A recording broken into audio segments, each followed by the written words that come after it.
Can you give me an example of a food that's a vaccine? You recognize. Yes, sir.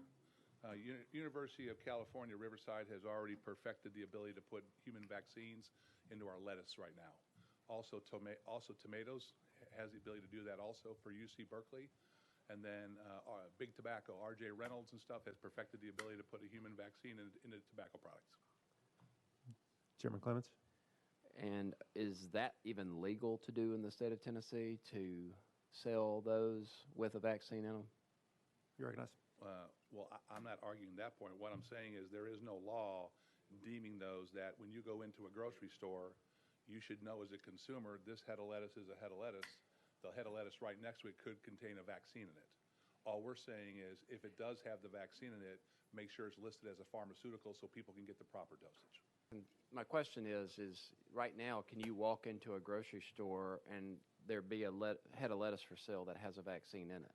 I don't think that's allowed under state law presently. And if it is, and you have to list it as a pharmaceutical, are we going to then have Walgreens pharmacists with a refrigerated section? I mean, how's this going to play out?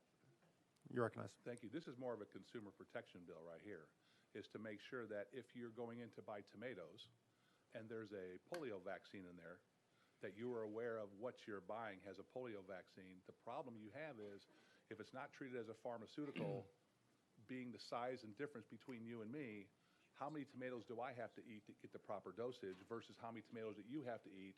And if you eat too many, do you get a overdose? If you eat too less, like we had in the cattle industry with Aeromycin, we weren't dosing our cattle properly, and the horn flies were developing an immunity to it. If we don't have the proper dosage of a vaccine, it could lead to the efficacy of that drug not work anymore. You recognize. Well, I'd like to think I'm more immune to horn flies than you are, but I say that jokingly. No, but right No, now, my question is just, is there a need for this? I understand there's a concern, and yeah, people should know if there's a vaccine in food. But if we can't even sell food with vaccines in it in the state of Tennessee right now, then is this legislation necessary is my question.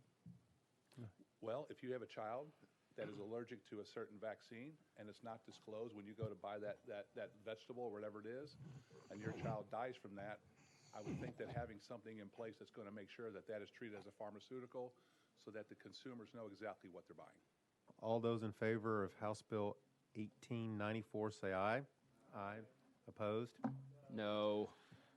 Ayes have it. Bill goes on to counter and rules. If you wish to be recorded as a no, please notify the clerk.